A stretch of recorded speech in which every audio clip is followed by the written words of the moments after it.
ಜಮ್ಮು ಕಾಶ್ಮೀರದಲ್ಲಿ ಉಗ್ರರಿಂದ ಪ್ರವಾಸಿಗರ ಹತ್ಯಾಕಾಂಡ ಆಯ್ತಲ್ಲ, ಭಾರತ ವಿರೋಧಿ ಸೈಫುಲ್ಲಾ ಕಸೂರಿಯಿಂದ ಈ ಸಂಚು ನಡೆದಿರೋದಾ ಅಂತ. ಇದು ಲೇಟೆಸ್ಟ್ ಅಪ್ಡೇಟ್ಸ್ ನಿಮಗೆಲ್ಲವೂ ಕೂಡ.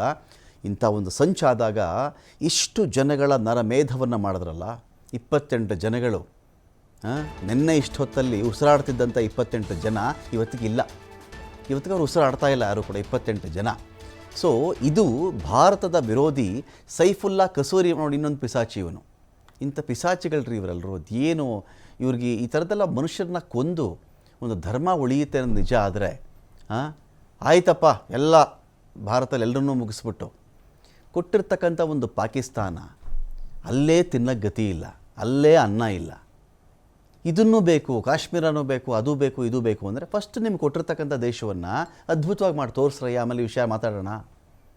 ಭಾರತದ ವಿರೋಧ ಮಾಡಿಕೊಂಡು ಮಾಡ್ತೀರಾ? ರಾಜತಾಂತ್ರಿಕವಾಗಿ ವಿರೋಧ ಮಾಡಿ. ನೀವು ಯುದ್ಧ ಮಾಡ್ತೀರಾ? ಮಾಡಿ. ಸೈನ್ಯ ಕಟ್ತೀರಾ? ಸೈನ್ಯ ಕಟ್ಟಿ.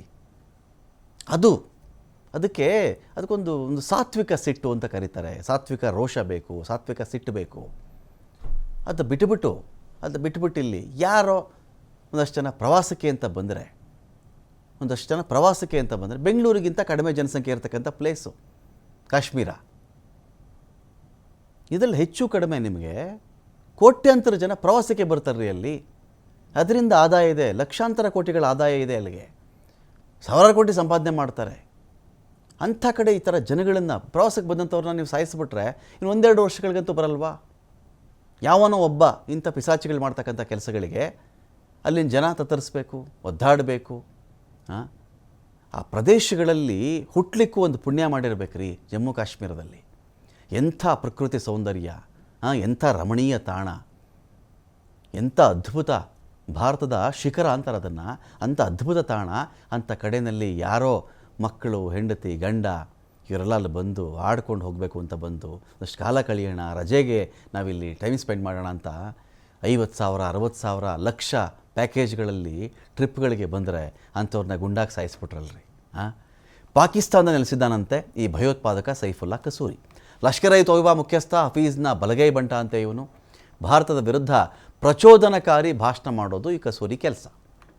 ಕಳೆದ ಫೆಬ್ರವರಿ 2ನೇ ತಾರೀಕು ಪಾಕ್ನ ಖೈಬರ್ ಪಖ್ತೂನ್ಖ್ವಾ ಇಲ್ಲಿ ಭಾಷಣ ಮಾಡಿದ್ದ ಇವನು. ಫೆಬ್ರವರಿ 2, 2026ಕ್ಕೆ ಕಾಶ್ಮೀರ ವಶಪಡಿಸ್ಕೊಳ್ತೀನಿ ನಾನು ಅಂತ ಇವನು ಹೇಳಿಕೆ ಕೊಟ್ಟಿದ್ದು. ಫೆಬ್ರವರಿ 2, 2026ಕ್ಕೆ ಬರೋ ವರ್ಷ ಫೆಬ್ರವರಿಗೆ ಇವನ ಪ್ರಕಾರ ಕಾಶ್ಮೀರ ವಶಪಡಿಸ್ಕೊಂಡ್ಬಿಡ್ತಾನೆ ಇವನು ಅಂತ. ಆದಷ್ಟು ಬೇಗ ನಾವು ಕಾಶ್ಮೀರವನ್ನು ಮುಕ್ತಗೊಳಿಸ್ತಾ ಇದ್ದೀವಿ, ಮುಂದಿನ ದಿನಗಳಲ್ಲಿ ದಾಳಿ ತೀವ್ರಗೊಳಿಸ್ತೀವಲ್ರಿ. 370 ತೆಗೆದಿದ್ದಾಯಿತು, ಒಂದು ಚುನಾವಣೆ ಬಂದಿದ್ದಾಯಿತು, ಒಮರ್ ಅಬ್ದುಲ್ಲಾ CM ಆಗಿದ್ದಾಯಿತು, ಪಾಕಿಸ್ತಾನಲ್ಲಿ ದಿವಾಳಿ ಆಗ್ತಿರೋದಾಯಿತು. ಇನ್ನು ಏನು ಮಾಡ್ತೀಯಪ್ಪ ವಶಪಡಿಸ್ಕೊಂಡು ಕಾಶ್ಮೀರವನ್ನು? ಇನ್ನು ಕಡಲೆಬೆಲ್ಲ ತಿಂತಾ ಇರ್ತಾರ ಇಂಡಿಯನ್ ಆರ್ಮಿ? ಕಡಲೆ ಮಿಠಾಯಿ ತಿಂತಾ ಕೂತಿರ್ತಾರೇನಪ್ಪ ಇಂಡಿಯನ್ ಆರ್ಮಿ ಬಂದು ವಶಪಡಿಸ್ಕೊಂಡ್ಬಿಡೋಕ್ಕೆ? ಈಗ ಅವ್ರು ಆರ್ಮಿ ಮೇಲೆ ಏನೂ ಮಾಡೋಕ್ಕಾಗಲ್ಲ. ಇವರು ಪ್ರವಾಸಿಗರನ್ನ ಗುರಿಯಾಗಿಸ್ಕೊಂಡು ಗುಂಡಿನ ದಾಳಿ ಮಾಡಿರೋದಿಲ್ಲ.